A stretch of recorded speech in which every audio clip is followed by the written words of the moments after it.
एक डायरी इंसान की सबसे अच्छी दोस्त होती है।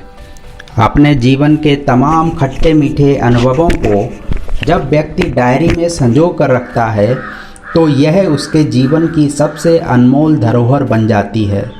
और सबसे महत्वपूर्ण बात यह है कि यही धरोहर कई बार दूसरों के लिए प्रेरणा का कारक भी बनती है।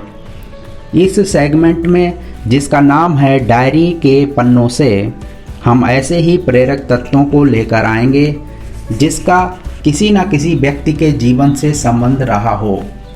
इस सेगमेंट के पहले भाग में हम जिस डायरी का अंश लेकर आए हैं उसका संबंध जर्मनी से है। यह डायरी एक 15 साल की लड़की की है जिसका नाम है एनी फ्रैंक। बात उस समय की है जब एडोल्फ हिटलर जर्मनी की सत्ता में आया, यानी सन 1933, और उसने एक नस्लवादी साम्राज्य की स्थापना की जिसमें यहूदियों को सब ह्यूमन करार दिया गया और उन्हें इंसानी नस्ल का हिस्सा नहीं माना गया। हिटलर ने यहूदियों को जड़ से मिटाने के लिए अपने अंतिम हल को अमल में लाना शुरू किया और इसे नाम दिया गया होलोकॉस्ट। इसके अंतर्गत यहूदी लोगों को जड़ से ख़त्म कर देने का सोचा समझा और योजनाबद्ध प्रयास किया गया। उसके सैनिक यहूदियों को कुछ खास इलाकों में ठूंसने लगे और उन्हें मार डालने के लिए विशेष कैंप भी स्थापित किए गए। यहूदियों को इन शिविरों में लाया जाता और वहां बंद कमरों में जहरीली गैस छोड़कर उन्हें मार डाला जाता।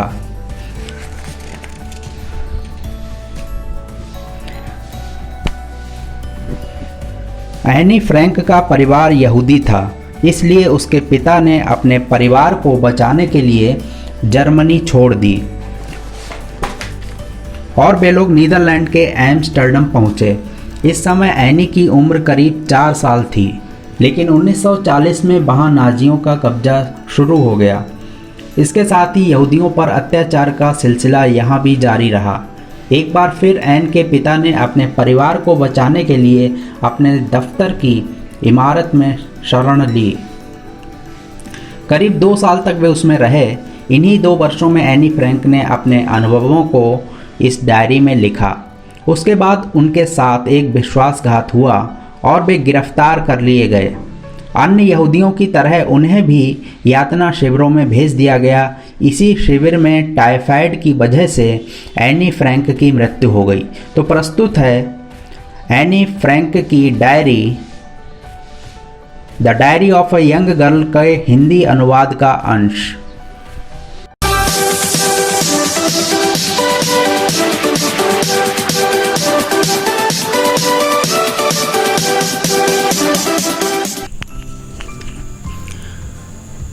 रविवार 14 जून 1942।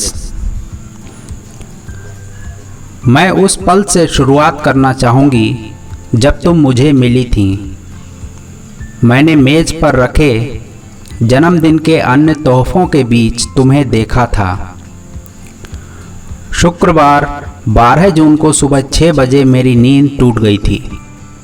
इसमें किसी भी प्रकार का आश्चर्य नहीं होना चाहिए क्योंकि इस दिन मेरा जन्मदिन था, लेकिन मुझे उस समय उठने की अनुमति नहीं थी। इसलिए मुझे अपनी उत्सुकता को 6:45 बजे तक दबाए रखना पड़ा। जब मुझसे और अधिक इंतजार नहीं हुआ तो मैं भोजन कक्ष में चली गई, जहां मेरी बिल्ली मूर्तजे ने पैरों से लिपटकर मेरा गर्मजोशी के साथ स्वागत किया। 7 बजे के थोड़ी देर बाद मैं मम्मी और डैडी के पास गई और फिर बैठक में रखे अपने उपहारों को खोलने के लिए चली गई, जहां सबसे पहले मैंने तुम्हें देखा। शायद मेरे लिए उन सभी तोहफों में तुम सबसे अच्छी थी। फिर मैंने गुलाब का गुलदस्ता, कुछ पियोनीज और गमले में लगा एक पौधा देखा। डैडी और मम्मी से मुझे एक नीला ब्लाउज, एक गेम, अंगूर के जूस की एक बोतल, जिसका स्वाद मुझे कुछ कुछ वाइन जैसा लगा। आखिरकार वाइन भी तो अंगूर से ही बनाई जाती है। एक पजल, कोल्ड क्रीम का एक जार, 2.5 गिल्डर्स और 2 किताबों को खरीदने के लिए एक गिफ्ट टोकन मिला। इसके अलावा मुझे एक किताब भी मिली, कैमेरा ऑब्सक्यूरा। चूँकि मार्गोट के पास यह किताब पहले से थी, इसलिए मैंने इसके बदले कुछ और ले लिया। एक प्लेट घर में बने बिस्किट, जिन्हें मैंने खुद बनाया था। अब मैं बिस्किट बनाने में काफ़ी माहिर हो चुकी हूँ। बहुत सी मिठाइयाँ और एक स्ट्रॉबेरी टार्ट, जिसे माँ ने बनाया, मुझे दी गई। उसी समय दादी की एक चिट्ठी आई। जाहिर है कि यह एक संयोग ही था। फिर हनेली मुझे लेने के लिए आई और हम स्कूल चले गए। भोजन अवकाश के दौरान अपने शिक्षकों और अपने क्लास के साथियों को मैंने खाने के लिए बिस्किट दिए और फिर पढ़ाई में लग गई।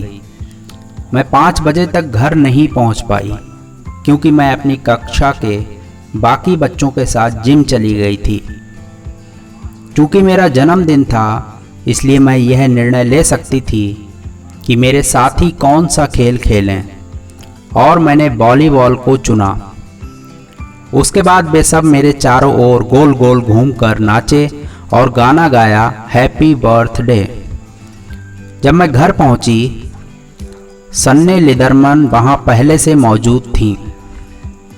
इल्स वॉगनर, हनेली गॉसलर और जैकलिन वैन मॉर्सन जिम के बाद मेरे साथ घर आए, क्योंकि हम सभी एक ही क्लास में पढ़ते हैं। कभी हनेली और सन्ने मेरी सबसे करीबी दोस्त हुआ करती थीं।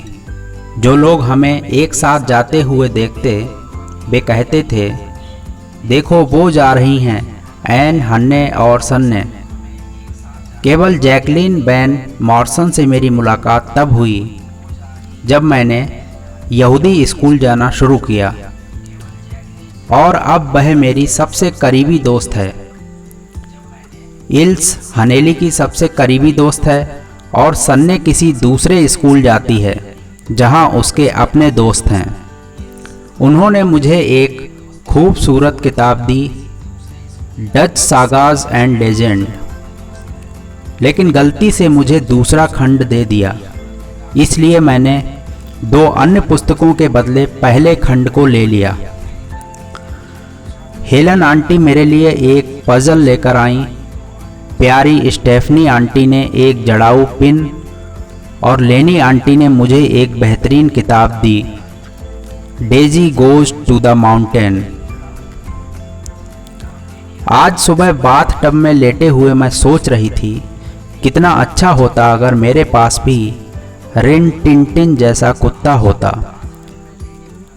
मैं भी उसे रिन टिन कहकर पुकारती और मैं उसे अपने साथ स्कूल ले जाती, जहां वह केयर टेकर के कमरे में रुकता, या जब मौसम अच्छा होता तब साइकिल स्टैंड पर रहता।